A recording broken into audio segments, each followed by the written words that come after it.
Domande? Curiosità?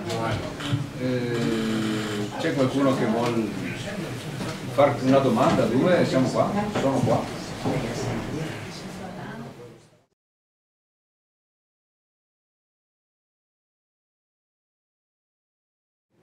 Se posso aggiungere solo una cosa, no? Colpa mia se vi ho dato un'idea sbagliata. Io vi ho detto che funziona, non ho detto che è facile. Ho detto che funziona, ma che dietro c'è tantissimo lavoro. C'è tantissimo lavoro e guardate, io vi ho raccontato un pezzettino appunto perché poi non bisogna.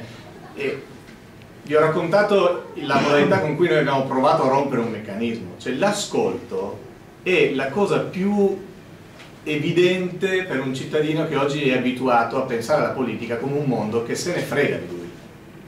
Perché noi o partiamo da questa logica di una lontananza. Io spero che la vostra partecipazione al voto non sia quella che noi abbiamo visto negli ultimi mesi in Italia, ma in Italia vota poco più del 50% dei cittadini, vota.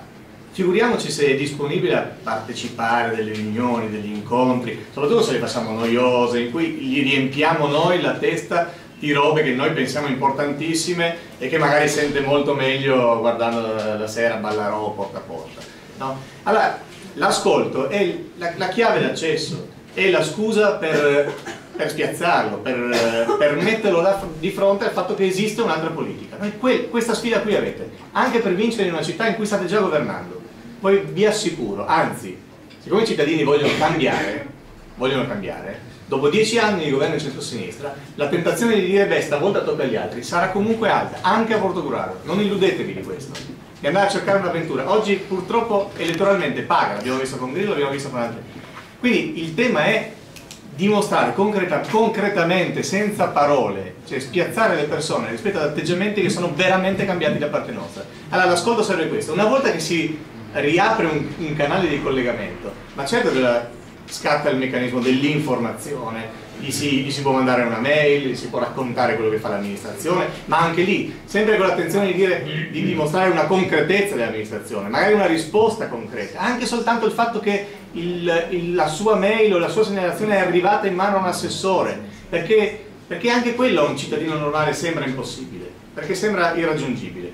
E quindi c'è tanta fatica, perché c'è fatica per fare l'incontro, per organizzarlo bene, per far sentire le persone a casa propria, per avere una metodologia appunto che rompa gli stereotipi che la maggior parte delle persone, non illudiamoci, hanno nei confronti della politica. E poi c'è tanto lavoro dopo, forse ancora di più, perché a quel punto scatta il meccanismo del richiamare le persone, di seguirle, di interloquire con l'amministrazione. Per questo è una fantasia anche istituzionale. Noi dobbiamo riorganizzare in modalità.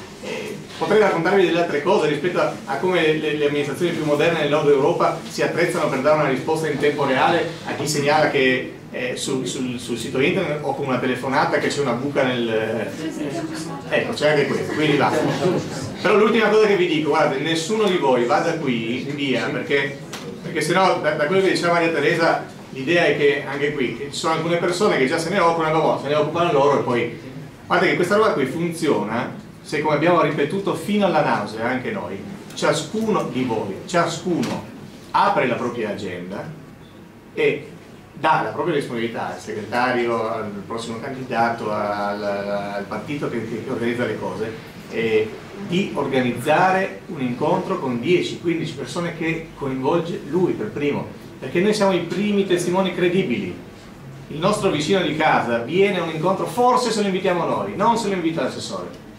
È chiaro questa cosa qui, però è un lavoro a piccoli passi. Voi immaginate però, e chiudo davvero su questo, qual è l'effetto di trascinamento, di catena, di valanga, se, noi siamo una sessantina qui oggi, se 60 persone organizzano un incontro per 10-15 persone a casa loro, nel proprio ambiente di lavoro o al bar, e se soprattutto queste 600-800 persone escono da questi incontri con l'entusiasmo di aver scoperto un modo di fare politica che magari si faceva 40 anni fa, perché ripeto, no, non c'è niente di nuovo, però li abbiamo un po' spiazzati e questo è un meccanismo. Guarda, 800 persone vi auguro, ma insomma non credo che fate un incontro facilmente con 800 persone a Portogruaro, neanche se invitate Matteo Renzi, e soprattutto il livello di coinvolgimento, la consapevolezza che sono un pezzo della comunità, attivo, quindi non vanno semplicemente ad ascoltare qualcuno che parla, ma che hanno un ruolo e hanno la possibilità di incidere concretamente,